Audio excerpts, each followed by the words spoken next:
tell us a little bit about what exactly this initiative is and what sort of triggered this entire rally? It is a silent march. It is not a protest march. It is an illumination march. ये सारे देश को थोड़ा जागरूक करने के लिए ये पदयात्रा, छोटी सी पदयात्रा, जो 6 ऑर्गेनाइजेशंस हमारे साथ जुड़े हैं, जो बच्चों के शेल्टर, फूड और एजुकेशन के साथ जुड़े हैं, और मैं उनका वॉलंटियर हूँ, इसीलिए वो मेरे साथ हैं. And these 6 organisations and the children from these organizations and the children from Stanley Ka Dabba together have walked this half a mile in order to illuminate the nation about the dire need for attention towards the child who is at work. We don't need children who are at work, we need children who are at peace with happiness.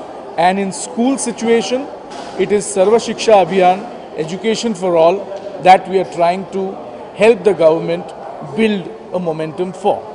Amal ji, film को मिले अच्छे response के लिए क्या कहना चाहेंगे? Film अच्छी और लोग अच्छा. अभी राइट नाउ फिल्म के बारे में नहीं बात करेंगे, हम इस अभियान के बारे में बात करेंगे. और ये अभियान इसलिए हमने ये आयोजा है ताकि जनता जनार्दन को ये समझ में आए कि बच्चा अपनी तरफ से काम नहीं करता, क्योंकि उस घर की माली हालत बहुत ख़राब होती है, इसीलिए बच्चा काम पे जाता है. अगर उसके माँ बाप को अच्छी एम्प्लॉयमेंट मिले, और वो एम्प्लॉयमेंट सिर्फ गवर्नमेंट का ज़िम्मा नहीं है, कॉर्पोरेट इंडिया का ज़िम्मा भी है, कि एक तरह का एगैलिटेरियन अगर सोसाइटी बने जहाँ पे हर इंसान को एक जॉब है, तो उसका बच्चा क्यों काम करेगा? वो सिर्फ स्कूल जाएगा और उसको पोषण मिलेगा अपनी माता की तरफ से, अपने पिता की तरफ से. लेकिन ऐसा नहीं हो रहा. This march, this march for hope has ended at the Tree of Hope. This Tree of Hope through StanleyKaDabba.com has been activated in order to connect directly to these 6 organizations where we are just the facilitators. These 6 organizations are organizations that I have been a volunteer of, so I can vouch for them, that they've been working at the grassroots level and they've been honing a change in urban India, in the slums and in the poverty pockets of Mumbai. And they quietly will start turning their wheels on, and I hope that these wheels become larger, and at every level, in every metro, in every mufassil, if somebody stands up for children and their right to education, food and shelter, then I think it can go much further than what we are trying here. क्या एक child labour सिर्फ एक street और एक hotel में है, या फिर इंडस्ट्री में भी पाया जाता है? बिल्कुल, रियलिटी शोज है, बिल्कुल, उसके खिलाफ काफी आवाज उठाई गई जी, लेकिन आज भी वो चल रही है. अब क्या करें? उसके बारे में आपका क्या कहना है? आप अगर अमेरिका जाओ और वहाँ शूटिंग करो बच्चों के साथ, तो आपको 5 घंटे से ज़्यादा आप काम नहीं कर सकते उनके साथ, फिर ब्रेक देना पड़ता है. जो स्टैनली का डब्बा हमने क्रिएट किया, ये सिर्फ शनिवार के दिन, जो छुट्टी का दिन है, सिर्फ एक स्कूल के साथ जहाँ सारे बच्चों को वॉलंटरीली ये थिएटर और सिनेमा क्लास था, 4 घंटे के लिए महज, और उसमें 2 रिसेसेस भी हैं. ऐसे करके हमने एक एग्जाम्पल सेट किया है कि अगर बच्चों के साथ फिल्मिंग करना है तो ये लाइट्स वाइट्स वगैरह फेंक दो, एक छोटा सा डिजिटल मीडियम लो, जिसकी वजह से बच्चे पके नहीं. हम लोग कहते हैं ना, पक गए, तो बच्चे पक जाते हैं. लाइटिंग के लिए वेट कर रहे हैं, रियलिटी शोज़ कहिए, एडवर्टाइजिंग कहिए, फिल्में कहिए. 12 घंटे की शिफ्ट है, बच्चा 12 घंटे की शिफ्ट जब करेगा तो वो चाइल्ड लेबर नहीं कहलाएगा? ऑफकोर्स कहलाएगा. तो आप रियलिटी शोज जो चलाते हैं उनको आप क्या कहना चाहते हैं? नहीं, मैं कुछ नहीं कहना चाहता हूँ. मैं कह रहा हूँ कि भाई अपने गिरेबा में झांको और टटोलो कि आपने कितना बच्चों पर जुल्म ढाया है. अगर आज तक ढाया है तो कल एक नई सुबह है, आप चेंज कर सकते हो. अगर आप नहीं चेंज करेंगे तो एक ना एक दिन गवर्नमेंट का रूल तो आना ही है.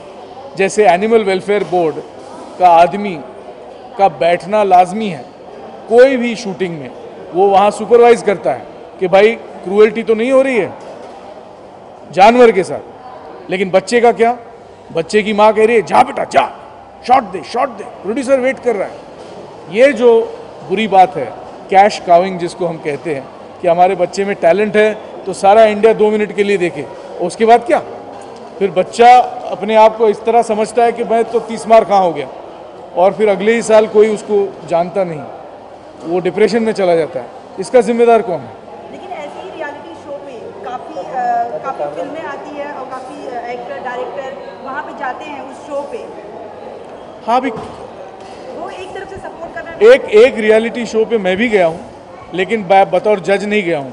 मैं बच्चों को सावधान करने गया हूँ कि बच्चों सावधान, ये आपके आंसुओं के मोती बन रहे हैं।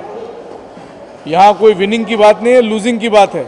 आप लूज करेंगे, आपके आंसू निकलेंगे, आपके माता पिता के आंसू निकलेंगे, कैमरा नज़दीक नज़दीक होता जाएगा, वो ढैं ढैं ढैं ढैं ढैं ढैं होता जाएगा।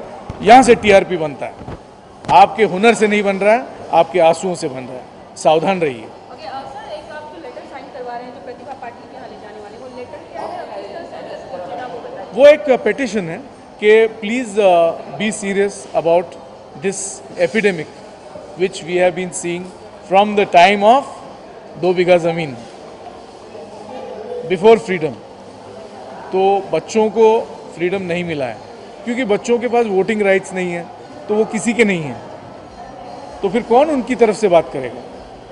तो बच्चे खुद ही साइन करेंगे कि ये चाइल्ड लेबर की महामारी जो है, इस पर आप प्लीज़ गौर करें, और आप पॉलिटिशियंस को, मिनिस्ट्रीज़ को, कॉर्पोरेट्स को या इंडिविजुअल्स को, जिनको एक सोशल रिस्पॉन्सिबिलिटी की आदत डालनी है, वरना ये जो आई मी माई सेल्फ का युग है 91 के बाद, आदमी सिर्फ अपने बारे में सोच रहा है, अपने भाई के बारे में नहीं सोच रहा। ये बुरी बात है।